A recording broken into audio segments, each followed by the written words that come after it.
Según Raoul Pal, el antiguo gestor de fondos de Goldman Sachs y el actual CEO de Real Vision, dice que todos los mercados se remontan a una única fuerza.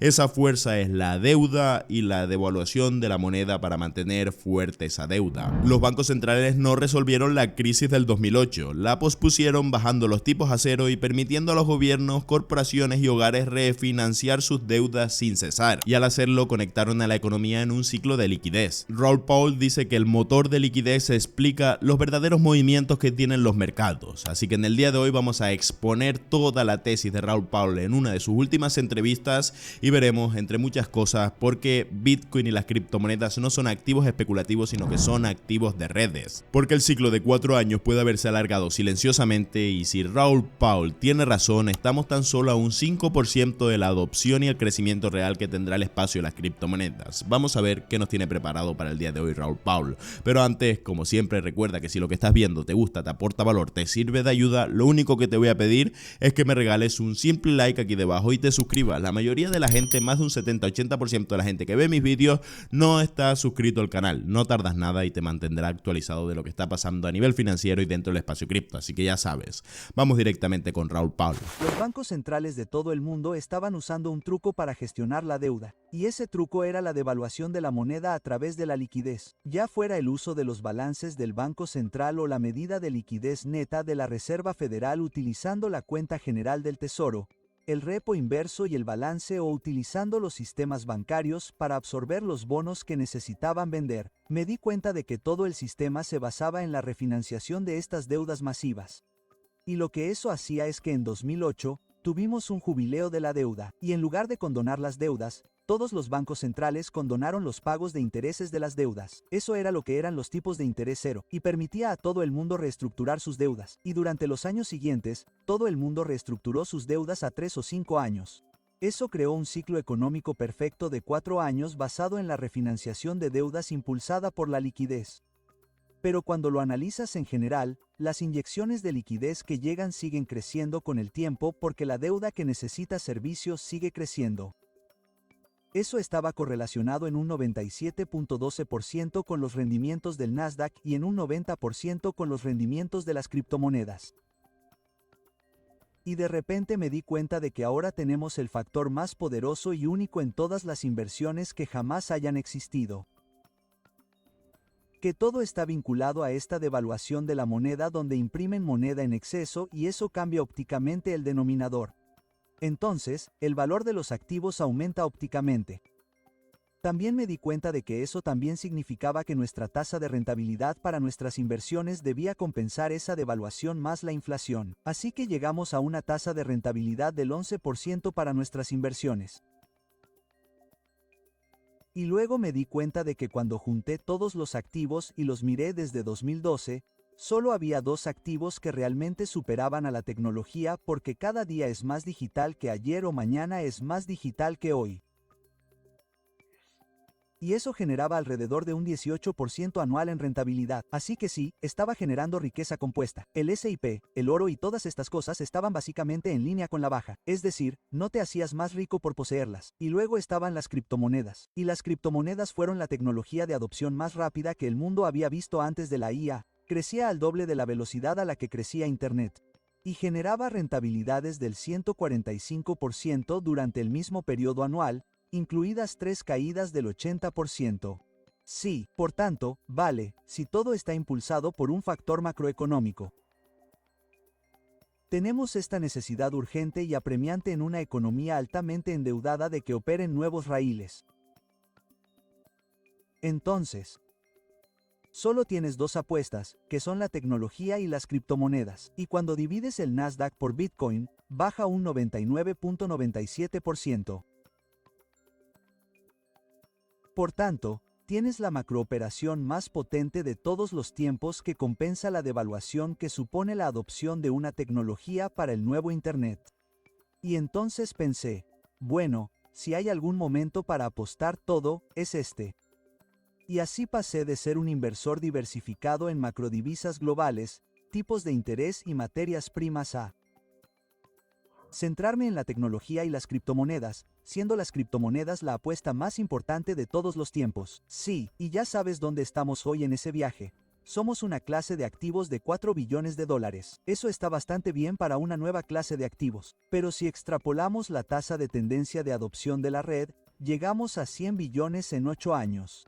Así que ya estamos a un 4% del camino. Cuando la crisis del 2008, en vez de eliminar la deuda, lo que hicieron fue bajar los tipos de interés a cero. Y bajar los tipos de interés a cero no son políticas de crecimiento, son políticas de supervivencia. Los vencimientos de la deuda se aplazaron entre 3 y 5 años, creando un ciclo basado en la refinanciación en lugar de la expansión orgánica. Cada vez que se vence esa deuda hay que inyectar liquidez en la economía para que se siga moviendo. Y cada vez que se inyecta liquidez, la inyección tiene que ser superior a la anterior porque la deuda sigue aumentando. Es muy simple. Cuando se compara la liquidez con los rendimientos del mercado, la relación es prácticamente exacta. Entonces no es coincidencia, queda bastante claro que la liquidez se ha convertido en el principal propulsor de los precios de los activos. En este caso, en el principal propulsor de los mercados financieros es la liquidez. Lo que nos lleva directamente a porque realmente el verdadero impulsor no es la narrativa, no es los tweets que veas por ahí, sino es la adopción que tenga la red. Y aquí Raoul Pal nos lo explica muy bien. Presta atención. Más allá de lo que acabas de decir, el consenso social, ¿crees que hay una forma de atribuir un valor inherente a Bitcoin, el activo? Sí, quiero decir, puedo medirlo, es la ley de Meta-F. Entonces, si alguien lo entendiera, esto es solo una tecnología, ¿verdad? Todo el ruido en torno a las garantías prístinas, ya sabes, todo lo que dice Michael Saylor se vuelve muy complicado para la gente. Esta es la adopción de una tecnología que se adapta mejor a la era de Internet. Así de simple. La adopción de tecnología que funciona utiliza la ley de Meta-F como modelo. Pues, la modelamos de forma muy sencilla. El número de usuarios activos y el valor total transaccionado. Esos son los dos grandes diales. Cuando mapeas eso para cada criptomoneda y obtienes muchos valores diferentes, no es el valor en sí, es el gráfico de esa multiplicación, ponlo en comparación con el activo subyacente real. Es lo mismo. Así que es exactamente esta ley de Meta-FX y, por lo tanto, el valor transaccionado en número de personas significa que la red es valiosa. Eso es lo que la gente tiene que entender. Puedes hacer un análisis DCF, un análisis de flujo de caja descontado en estos casos. No funciona. Es por eso que no funcionó en Amazon. Es por eso que nadie compra Tesla. Estas son acciones de red. No son acciones de flujo de caja clásicas. Pero tienes que ser un inversor en tecnología para entender estas cosas. Y una vez que lo eres, tiene todo el sentido. Entonces, el valor intrínseco es el uso de la red. No está en los flujos de caja de la red en sí. Y cuanto más se use la red y más valor de la red se utilice, más valioso será el token porque el token es la participación de la red o puedes pensar en él como el valor de un espacio en la red. Bitcoin no es un balance, Bitcoin es una infraestructura y la infraestructura se mide por su uso. La forma en que se mide este valor proviene de un modelo simple conocido como Metcalfe-Fitts. El principio es simple, una red se vuelve más valiosa a medida que aumenta el número de participantes, actividades y la cantidad de valor que fluye a través de ella. Así que el valor intrínseco que tiene Bitcoin proviene de las personas que están utilizando su red, es decir, el valor intrínseco que tiene Bitcoin no viene de su propia especulación, proviene del uso que está teniendo actualmente su red, de las personas que están utilizándolo. Así que decir que Bitcoin es un activo especulativo es un completo error. Bitcoin es una red, lo cual está valorada en base a la actividad que esté teniendo su propia red. Cuanto más usuarios estén utilizando su red y más problemas consiga resolver, es como se halla el valor real de Bitcoin, y Raoul Pal lo explica muy bien. Así es la operación, eso es lo que está pasando. Es una migración a un nuevo mundo que se ve forzada por la devaluación de la moneda y que no se detendrá hasta el auge de la IA y los robots. Y después de eso, no tenemos ni idea de cómo va a funcionar. Sí. Y hasta entonces, continuaremos en esos ciclos económicos que mencionaste. También sabemos que en las criptomonedas siempre hemos operado en ciclos de 4 años. ¿Crees que seguiremos haciendo eso o este es el ciclo en el que será diferente? La pregunta es ¿qué impulsa realmente el ciclo de 4 años? Durante mucho tiempo, la gente del mundo de las criptomonedas pensó que tenía que ver con el Bitcoin, que ocurre cada 4 años y, por lo tanto, hay un shock de oferta, pero ahora cada año el shock de oferta es menor, por lo tanto, no puede ser el impulsor predominante, pero cuando observas todos los activos, todos están impulsados por un ciclo de 4 años. Y ese fue el ciclo de renovación o refinanciación de las deudas. Entonces, si la estructura de las deudas es lo más importante, ¿qué podría haber cambiado? Bueno, en 2021 y 2022, los tipos de interés volvieron a caer a cero. Así que ampliaron la duración un año y la llevaron a unos 5 años. Entonces, si el vencimiento de la deuda y su refinanciación son el factor dominante, entonces si han pasado de 4 a 5 años, el ciclo debería alargarse. Y eso parece ser lo que están demostrando todos los indicadores prospectivos que utilizamos. Dicen que el ciclo no termina hasta quizá el año que viene. Así que es una afirmación valiente, pero es un análisis probabilístico. Y cuando la gente dice, sí, pero las famosas palabras de esta época son diferentes, lo que digo es que no son diferentes, simplemente se basan en la deuda, siempre lo fueron. Así que si se basan en la deuda, nada ha cambiado. El vencimiento de la deuda se ha ampliado a 5 años. Fin de la historia. ¿Hay algo del ciclo en el que estamos ahora mismo que te haya sorprendido? Sí. El ciclo económico aún no ha repuntado. Y el ciclo económico es el motor cíclico más fuerte. Tenemos la devaluación, la impresión de dinero, pero en realidad el ciclo económico se ha moderado porque los tipos de interés se han mantenido altos y otros factores. Eso es lo que nos sorprendió. Pero esta es realmente una forma de representar el ciclo alargado. Normalmente, el ISM habría repuntado directamente y ahora estaríamos con el ISM en, digamos, 57 o algo así, buscando el pico. Pero no es así, estamos por debajo de 50. Pero los indicadores prospectivos sugieren que aún continúa con normalidad. Así que lo que hemos hecho es tomar un ciclo económico que es tan largo y alargarlo un poco más. Y lo que hemos visto es que este año ha sido el año extra en el medio. Durante años, los inversores de criptomonedas creyeron que se movían explícitamente por unas ondas limpias de 4 años, una teoría que ha quedado completamente invalidada. A eso llevaba a la conclusión de que la oferta bajaba, el precio subía y el ciclo se completaba. La oferta bajaba, el halving de Bitcoin, el precio aumentaba de valor y el ciclo se completaba. Esa es la teoría de los 4 años que supuestamente ha quedado completamente invalidada, según Raoul Pal, según los mecanismos y según pues teóricamente el valor que se le halla en la red y sobre todo como más importante la deuda, la liquidez y las situaciones económicas que se han ido aplazando desde que se redujeron los tipos de interés a cero por segunda vez en las últimas décadas cuando sucedió la pandemia. Y como te estaba diciendo, la situación en 2021-2022 cambió completamente, ya que se volvieron a reducir los tipos de interés prácticamente a cero por ese acontecimiento que nos encerró a todos dentro de nuestra casa. Eso hizo que los ciclos de liquidez se prolongaran de 4 a 5 años aproximadamente. Si se retrasa la financiación, la liquidez llega más tarde. Si la liquidez llega más tarde, los ciclos en las criptos, por ejemplo, se alargan. Y adivina qué, esa confusión hizo que los inversores pensaran que el ciclo de 4 años estaba completamente muerto y se había eliminado por completo esos momentos alcistas y bajistas.